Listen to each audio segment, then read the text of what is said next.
We kill more people by 9 a.m. than your city kills all day. It's Late Night with David Letterman. Tonight, Steve Guttenberg, comedian Carol Lieford, author Martin Amis, and Stupid Human Tricks. Plus, Paul Schaefer and the world's most dangerous band. And now, a man who wants to reassure you, don't be scared. It's just a TV show. David Letterman.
Thank you. Ladies and gentlemen, thank you very much. Thank you. Please, please, settle down here. Now, I guess after a big beginning like that, after a big introduction, after lovely music, I guess after stuff like that, you'd like to see a terrific show. Well, guess again. Have you been keeping track of this? Are you baseball fans? Of course you are. The Yankees, the New York Yankees, the pride of the New York Yankees, they have a new baseball manager there up in the Bronx. Bucky Dent was fired a couple of days ago, and they have now hired a guy by the name of Stump Merrill, and it became official today. He signed a 3-day contract. So,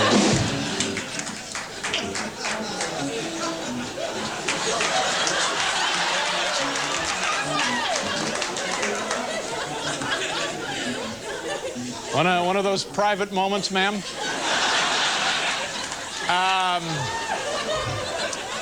You know, I am fascinated by politics, and right now there's a big mystery going on down in Washington. This morning, the Pentagon was completely, no lights in it, completely dark, and the windows were all kind of shuttered up, and out in front of the Pentagon is a sign. Nobody knows what's going on down there. There's just a sign out there that says, "Coming soon, Hardee's."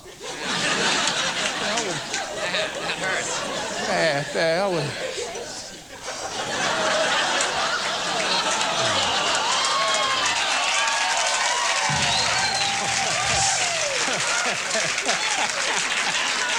Well, yeah, I hope that goes away, will it? Yeah, more or less. Okay, because you're in such a wonderful mood tonight here, I'm going to do an impression for you. As you know, isn't this right, Paul? What's that, By sir? nature, I'm not an impressionist. That is true. You do not normally do impressions as a line of work. There are many fine impressionists in show business. Name them off. Of course, you have... John Biner. John Biner. Rich Little. Rich Little. We're forgetting some, but there are many... Simon Le Bon does a fabulous exactly. George Burns. And others, but I don't really do impressions. I do a select group of impressions, and I'm going to do one for you this evening. Tonight, it's my impression of what is it? A foreman. That's the foreman. Foreman at an Oscar Mayer packing plant, reprimanding a careless employee. It's a foreman now. Do you understand, Paul? That's right. Foreman? Yeah. At the Oscar Mayer plant. That's right. Packing plant, reprimanding a careless worker. A careless worker. Turn around, just get this. Here we go. Hey, you dropped a hot dog.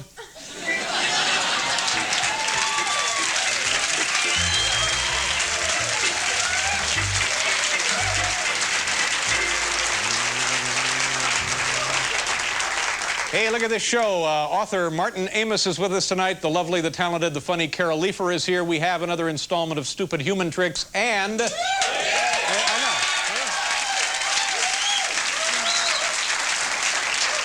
Right there, you're saying to yourself, geez, that's plenty show right there. We could stop and have a successful show, right, Morty? Yeah. But no, we've added yet another guest, Steve Gutenberg.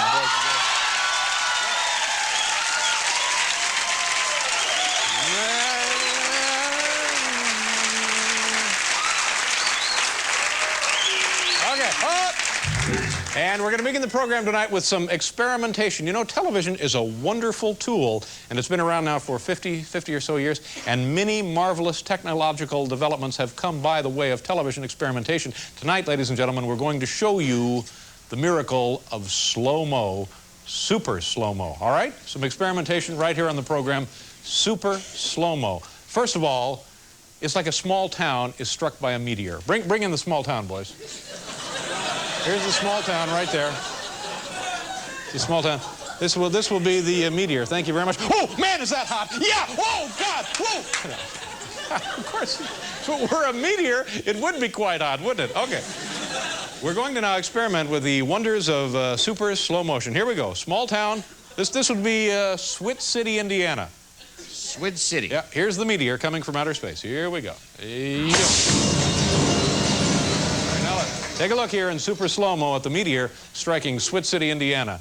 Here we go. Run for your lives. I feel a meteor coming. And there you go.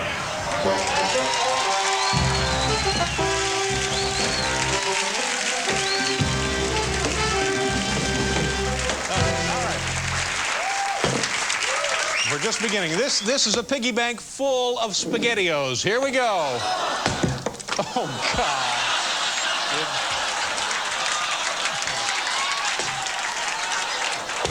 All right, it's the...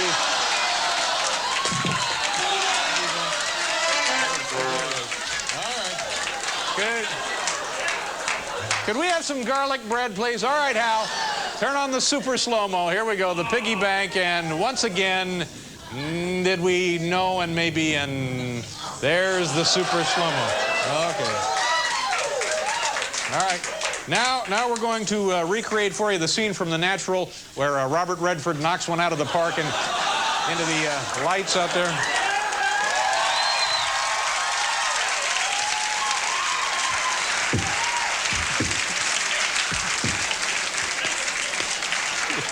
You know, whenever you see a ball player doing that, he usually is knocking canned spaghetti off his shoes. All right, Robert Redford in The Natural, knocking balls right through the lights out there in center field. Oh, okay. Oh, don't start booing yet, pal. Here we go.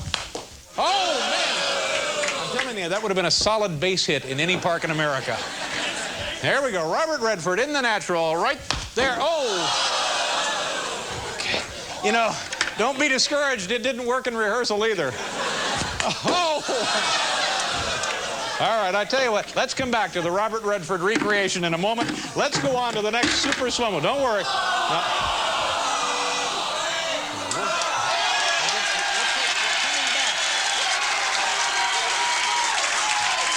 I'll take care of it. All right. Let's do the next one.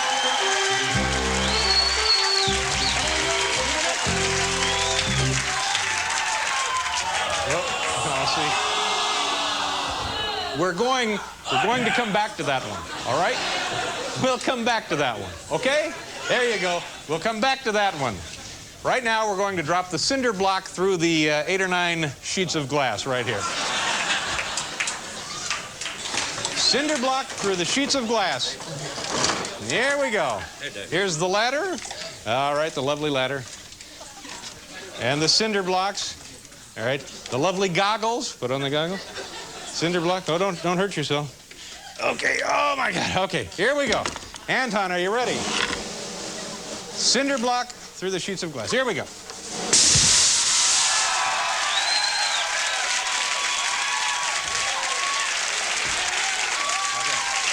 Take a look at that in slow motion instant replay. All right, just get it out of there. Bring the lights back. Get it out of there.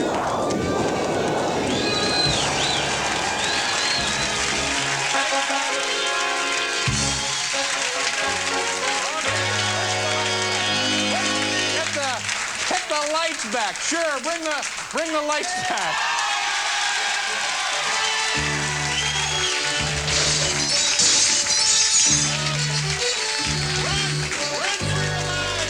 Run for your lives.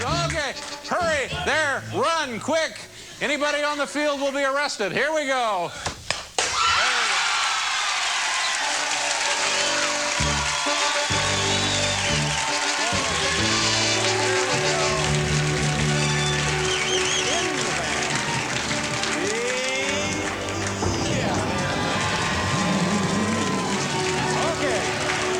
Here we go. Shall we turn on the giant fan? 5,200 pickup. Like 52 pickup with a regular deck of cards. 5,200 pickup. May I have the 5,200 cards, please? May we have the giant fan is on. May we... The giant fan. Well, certainly cooler in here, isn't it? Thank you very much. Here we go. All right.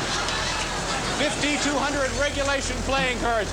Are we all set? Look out over there. Here we go.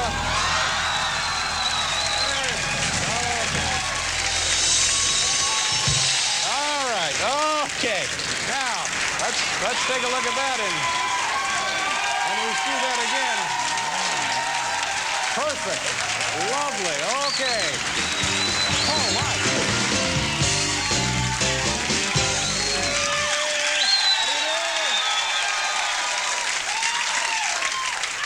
Welcome to the show. Let me run this big program down for you again. Stupid Human Tricks, author Martin Amis and Carol Leifer. Now, the audience agreed with me earlier. That right there would be plenty show. Absolutely. They're saying to themselves, we feel satisfied. It's after like a full meal. You think, oh, man, that's plenty. No more for me, thanks. No more entertainment here. That would be enough. Fine. But yet, to that show, to that list, to that rundown, we've added Steve Gutenberg to the big show. This really is more than one's money's worth. So, Paul, a little quiz for you. I'm getting ready to come to work this morning. I'm running around the house. I'm a little bit late. There's a knock at the door. This is like 10 in the morning. Nobody comes to my house at 10 in the morning. Well, it's not necessarily true. But anyway, knock at the door. Guess who it is? Terry Garr. No. Okay. Take another guess. Frank Gannon, your segment producer. No. Right, who was? I don't know who it is. It's the census guy. Oh, the census guy. Yeah. 10 in the morning. Yeah, the census guy. Did you do your duty as a citizen? Well, yeah, what was that? What, bring him in and make him coffee? What is it? Well, yeah, he said, I need you to fill out the little form. And I said, well, I'm running around here late for work. And he said, well, it'll only take 7 minutes. And I said, well, can you just give me the form and I'll mail it back in? And he said, no, I have to be here to help you fill it out. So we made a little date for Saturday. He's coming back Saturday. Good. Very, very odd response. But isn't that they know that I didn't send my form in? Yeah. And they were able to figure it out. Are we late? Yeah. Oh, that's all right. Boy, is it hot in here tonight. Can you feel it? Yeah, for once I agree with you. Yeah. It's that NBC Orchid Farm, you know, that's how they make their money. The top 10 list for tonight from the Home Office in Lebanon, Pennsylvania. Top 10 jobs with more security than being Yankee manager. Once again, we've had a managerial change here. There's only 10? Yeah, top 10 jobs with more security than Yankee manager. Number 10, official car starter for Mr. Gotti. Number 9, Cleveland Indians World Series Victory Parade organizer. Number 8, Colombian judge. Number 7, co-host on the Today Show. Number 6, number 6, sales clerk, incredibly delicate porcelain vase shop, Beirut. Number 5, curator of the George Plimpton Museum in Harlem. Number 4, member of the New Monkees. Number 3, handyman who puts nameplate on Yankee manager's door. Number 2, director of security at my house. And the number 1 job with more security than a Yankee manager, guy who deflects things being thrown at Dan Quayle's head. There.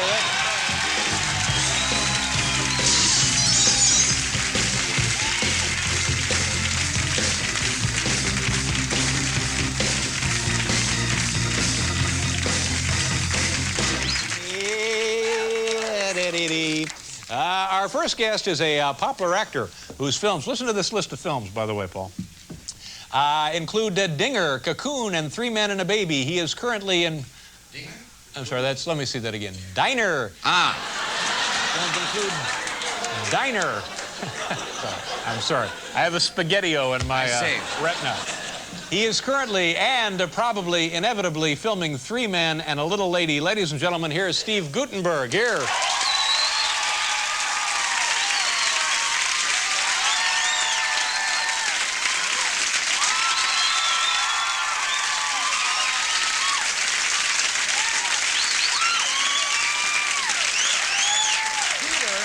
Dinger, I'm sorry. You know, you've been in some really nice films. You were in those. Lucky, yeah. Were these your first films, the Police Academy jobs? No. The first film I ever did was a roller coaster with, I had 3 lines in it. Here are the plans. And that was yes, goodbye. And that was it. It took about 4 hours, I think. And I don't remember the film. When was that? About 15 years ago. Roller coaster. And then from there you went to... Then I went to Boys from Brazil and Chicken Chronicles. No, that was a big one. Yeah. And then Dinger. Yeah, Dinger. now, Diner, that was a nice little film, wasn't it? Ed got all kinds of wonderful reviews, and people really liked the film. Yeah. Got to know Mickey Rourke. Yeah. That was interesting. Yeah, who else was in the cast? It was you, Paul Reiser was in that. Yeah. Mickey Rourke. Kevin Bacon. Yep. Danny Stern. Tim Daly, who's on Wings now. Yeah. Ellen Barkin. Yeah. Barry Levinson directed it. Pretty good deal. I lucked out. Is now, maybe this is impossible for you to answer, but was that one of your favorite projects? Was that the favorite film you've done or not? No, it wasn't the favorite, but I had a great time on it. And, you know, I was young. I really didn't... I was so appreciative to have a good job, you know, pay the rent. It was terrific. And then from there, you went into these Police Academy deals. Yeah, I sure did. You did like Police Academy 1, 2, and 3. Brazilian. And then after that, it was... And Cocoon. Cocoon? And, 3 Men and Short Circuit. Yeah. Anybody see Short Circuit?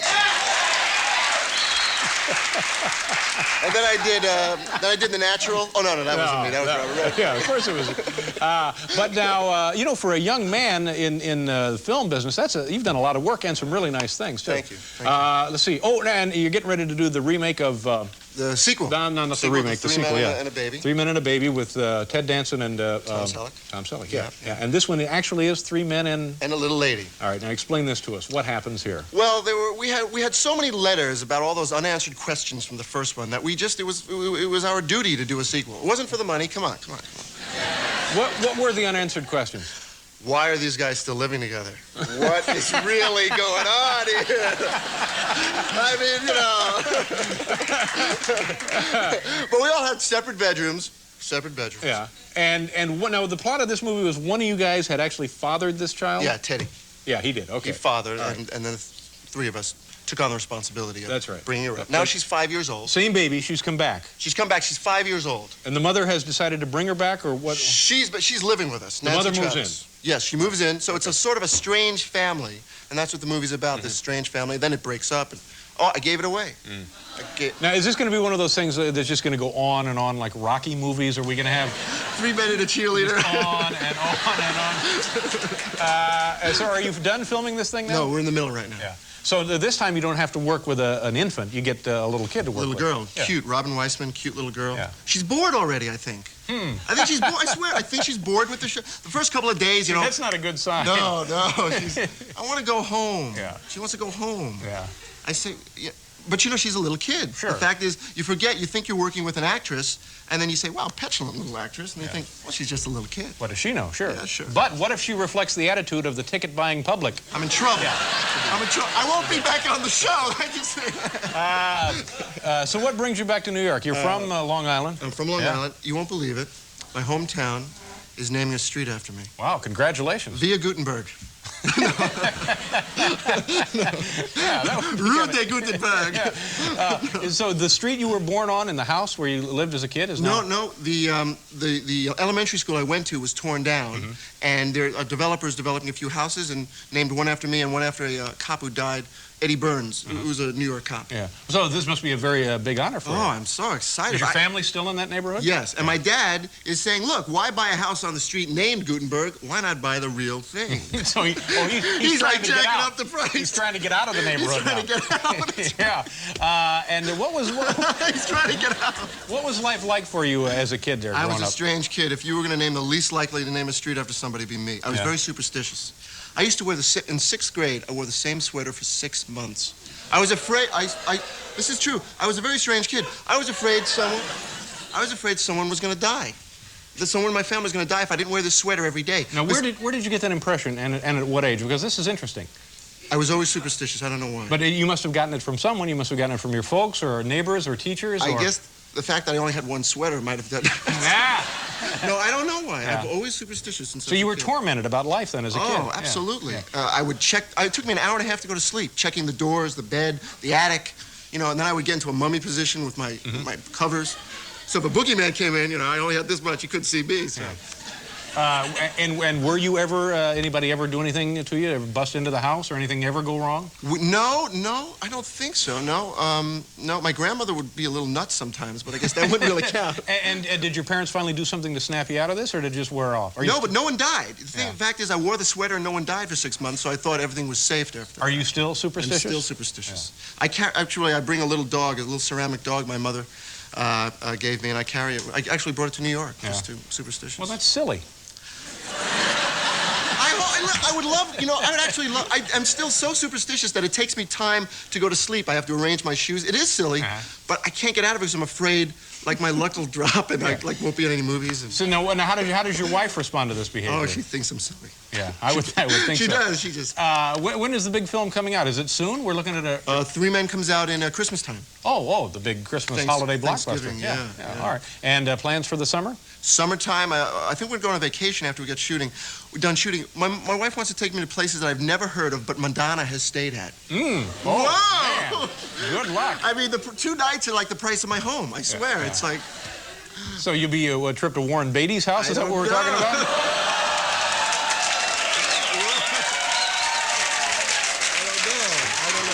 How's the food there? I don't know. Good to see you again. Have a great summer, and good luck with the film. Steve Gutenberg here. It's time, ladies and gentlemen, for another installment of Stupid Human Tricks. Very nice young men and women from all over the United States who come here to show us silly little things that they do. Usually they've learned them in bars, and they win drinks by doing them for... I'm running out of things to say. Anyway, let's begin now. Is there a Ken Brandy here? Mr. Brandy? Brandy? Hi, Ken. Is it Brandy? Brand. Nice to see you, Ken. How you doing? I'm sorry. B-R-A-N-D-E. My mistake. I pronounced it Brandy. Where are you from? Lowe's Park, Illinois. Oh, Illinois. You know, it's the heartland. Indiana's right next door. I'm from Indiana. Oh, yeah? Yeah. What do you do for a living there? I'm a computer programmer. Yeah. It's a nice way to live out there, isn't it? Yeah. People are nice, Nice. honest, friendly. You better stop there. Really? Yeah. People aren't friendly to you? To an extent, yeah. Okay, well, I should think about therapy then. All right, now, you have here a container of eggs. Yes. All right, and what can we do? Well, I'm going to need your help. All right. You're going to have to kind of toss these underhand to me. All right. And you can pick a distance, and I'll try to catch How many of them. these do we need? As many as you feel like throwing. Okay, and I'll be over here behind this protective barrier? Well, I'm going to try to catch them in my mouth. I see. But I have to go over here, right? Right. I don't go over there. Well, you can... What's the barrier for? Oh, for the lady. I'm sorry. I thought I had to hide back here and lob them like grenades. Like I'm hiding in a foxhole. Okay, where do we go, Ken? Well, you can step Right back. over here, okay. Yeah, and just give me Drum a roll. toss. Here we go, Anton. Here we go. How high do you want them? Well, not too high. I need it to come down towards my mouth. Okay, here we go. Whoa, man. That it? Does he do more? Here we go. Try another one. Wow, very good.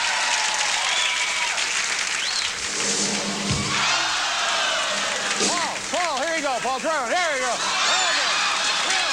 Will, look out. Oh, look. Morty, have an egg. Look out, Morty. There you go. Okay, let's take a look at it right now.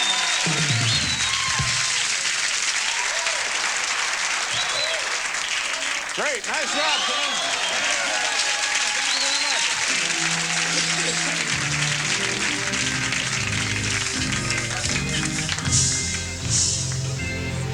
This is a whole separate trick getting ready here. Who's next? Well, if I had my cards, I could tell you. Right over here. Craig Hollabaugh. Is there a Craig Hollabaugh back there? Hi, Craig. Where are you from, Craig? I'm from New Mexico, but I live in Georgia now. Uh-huh. Oh, New Mexico's a beautiful state. It's the land of enchantment. It is. Yeah. And where do you live in Georgia? I live in Atlanta. Yeah. Oh, Atlanta's a great town. Yeah. You like it down there? What do you do? I'm a graduate student. Okay. All right. I'm going to throw you some eggs. Get ready. Here we go. What are you going to do for us tonight? Well, I do a combination of three things. First, I balance on the hind legs of this chair, and I spin this pillow on the index finger of my right hand, and I'll try to whistle the theme song to My Three Sons. What is this? I have to look at something. Oh, okay. All right. Oh, so that's like the horizon. That stabilizes you. Yes, exactly. Okay. Here we go. I'll be over here with my eggs. They're farm fresh, by the way. Okay. Here we go. Gonna balance. Twirl the pillow. Here we go. Oh, very close.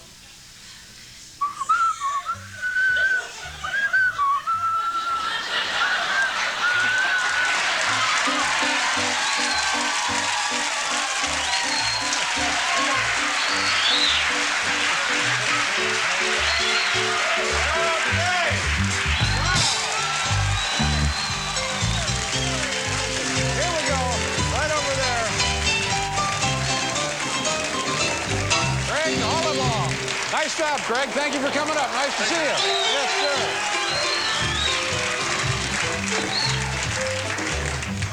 sir. Yes, the youth of America. Is there a Mark Neubauer back there? Mark, are you here? Mark. Hi, Mark. Good to see you. How are you? Pleasure to have you on the show. What is it, Neubauer? Neubauer, Nice to see you. Where are you from, Mark? Crendon, Kentucky. Oh, also pretty much from the heartland right there. Right. Yeah? What do you do for a living there? Make hand-painted ceramics. Okay. And what are you going to do? I see you have a handful of hot dogs there. Yes, sir. What are you going to do? I'm going to swallow a few of them. Well, the audience is dying to see that. All right. Can I do anything by way of aiding you here? Just a drum roll. Drum roll, and I'll stand back. All right. He's going to eat hot dogs by the handful there. There's one.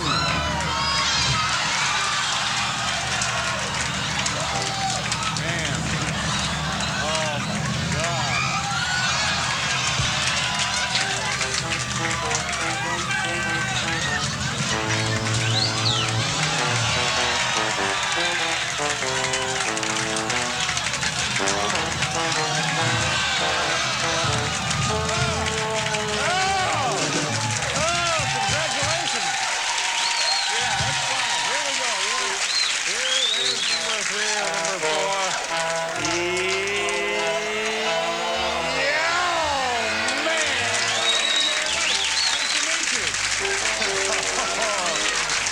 Yes, sir. Oh, man alive. What is it, like a psychopath or something? Our next guest is a good friend of ours, and she'll be taping her Showtime special, a brand new Showtime special at the Ed Sullivan Theater here in New York City on June 13th. Ladies and gentlemen, please welcome back to the program Carol Leifer. Carol, watch this.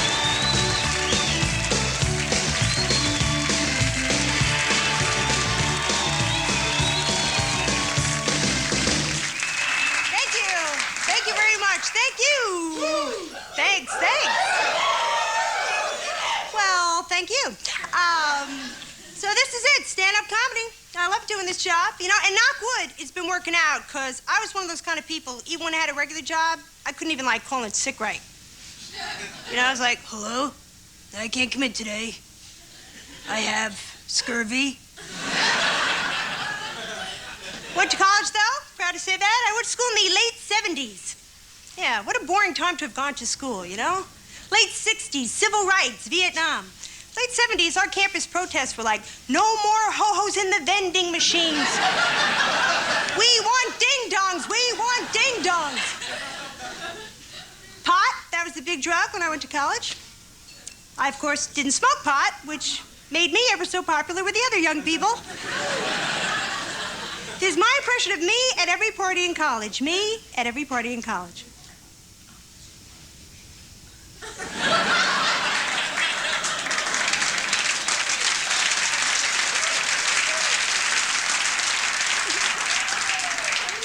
Yeah, so my best friend from college is a kindergarten teacher now, which is great, but you can't hang out with this woman on the weekends.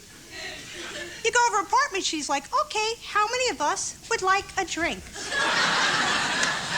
Who would like a drink? Bill would like a drink, all righty. And what will you have, Bill? A 7 and 7, all righty, which is also 14, Bill.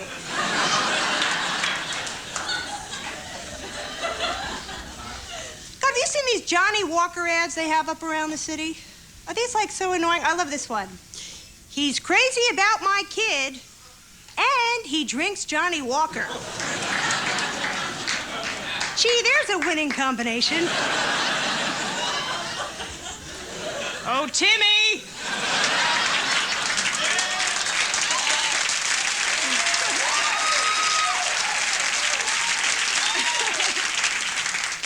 So I see that Paul McCartney is coming back to New York. Yeah, it's a great show. See, on the plus side, you get to see Paul McCartney. On the downside, you got to see Linda McCartney. Why is she in the band? I have never understood this. Other big stars don't do this. Frank Sinatra doesn't come out. Ladies and gentlemen, on trumpet, my wife Barbara. But I do an impression now. My impression of Linda McCartney playing the organ. Linda McCartney playing the organ. Blue, red, green, yellow. Blue, red, green, yellow.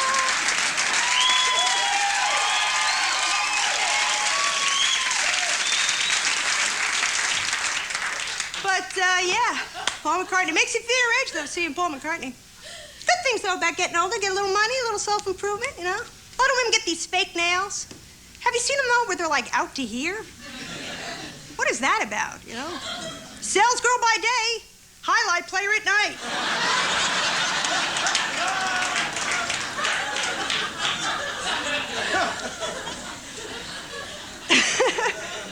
So let's talk about men. A lot of women like the strong, silent type. Not me. Me? I like them weak and chatty.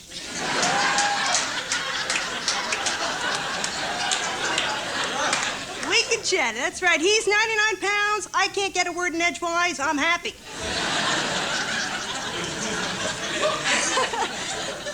I guess this is directed at just the women in the audience. Does it ever happen to you? You're late, you think you're pregnant, and then you realize, wait, I haven't had a date in like 3 years.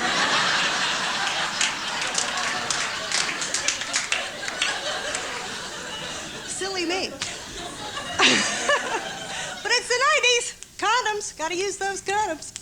Whatever happened to the diaphragm? I mean, do they even make the thing anymore?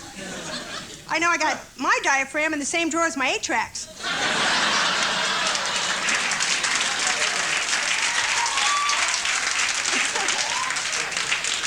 Home pregnancy tests. I love those too. If you're pregnant, a ring will appear.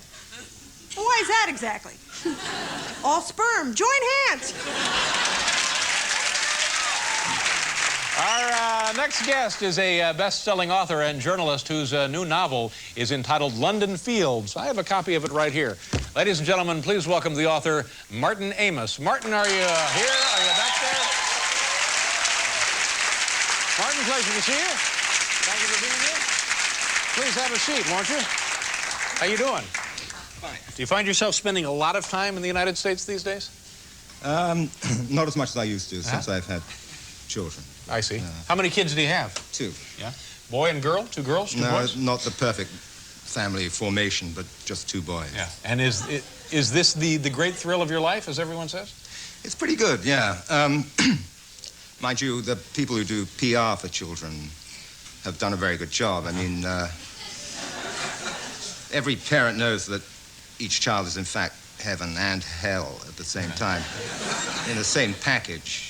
And the package is usually a diaper, and the diaper is usually full. Yeah. But on the other hand, they're awfully cute and very funny and stuff. You know, I had a conversation with a friend of mine about a week ago on this very topic, and he has almost a 2-year-old boy. Well, he has a boy who's almost 2, I guess, is how that works. And we were talking about changing diapers, and he was telling me far more than I wanted to know on the topic. And he went on and on and on And the longer he talked, the more discouraged and depressed he became. It's a bad experience, changing a diaper. Yeah. But the thing is, I mean, as a new man, you do change your share of diapers, but the thing is to pick which diaper to...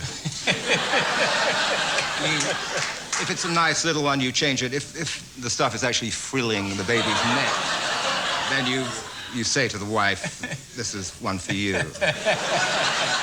He actually told me sometimes it comes time to change the baby. You put the baby up on the little changing table or on the bed or wherever they do it, and he'll open up the diaper, and he'll close it back up, and he says, I have to go sit down for a few minutes. That's what it's like. Kind of gather his strength to pursue that. Well, tell us, how are things in Great Britain these days? What is going on there? What is the state of life, and how would we find it if we were to go there now? Well, Great Britain is still there, just about. I mean, I think Americans still do have this touching idea that it's full of dukes and beef eaters and changing of the guard, and everyone's very polite to everyone else. It's not really like that anymore. It's sort of rugged now. It's tough? Mean streets. Yeah. Why is that? What causes the change? Well, it's partly the old witch, Margaret Thatcher, has worked her magic over the last 10 years, and it's a different kind of country. It's a different feel on the street now. So people do not now like her. Did they ever like her? They must have liked her better than they do now. Do you mean like her or fancy her? Well, appreciate what she's doing. She's never been popular. She's you couldn't really imagine this in America, but she's won elections from 20 points behind on personal approval ratings. The thing seems to be with Thatcher and with the English is that we only understand things that are bad for us. We only like things that are bad for us. The smacked bottom is all we... The tingling bottom tells us that what we're getting is good for us. You know, that delicious tingle in the bottom that means you've been corrected in the right way. You've taken your medicine, it's good for you. And this is some kind of national policy? Well, I find it very odd that a woman should rule a country in the way she does, because I think of women as being caring and provident creatures who think about the future and like to, you know, make sure that everyone's got enough to eat. On the other hand, there remains some doubt whether Mrs. Thatcher is a woman.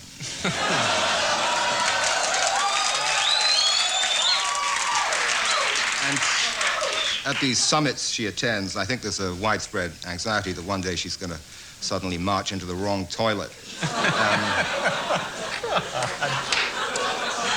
This is Mitterrand of France said that she has the eyes of Caligula and the mouth of Marilyn Monroe. Brzezinski, your own Zbigniew Brzezinski, said that he thought she was a woman without any female qualities at all.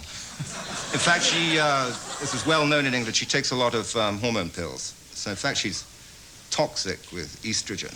And this is how...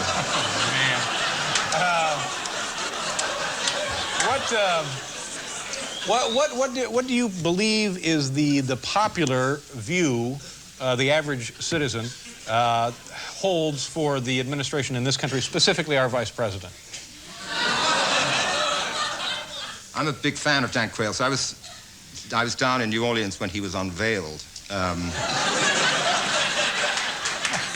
the hell does that mean? At the convention. When they cut the ribbon on him. His first public act was to be kissed by Barbara Bush, and the cameras lingered on him going... Then he was taken by Bush proudly to the Californian caucus, little party for him, and he made a speech. And the first sentence he uttered in his role, his capacity as vice president, was, he said that a challenge faces this country, he said. Are we going to go on to the future or pass to the back? And he meant back to the past. He claimed it was a Hoosierism, but and Bush, than whom the English language has no fiercer enemy, even he, I think, was thinking, Christ. It was only just beginning there. Thank you for being here tonight. My thanks also to Carol Leifer. She'll be at the Paradise Theater in Boston on Saturday. My thanks to Steve Gutenberg and everybody in the Trick. Good night, everybody.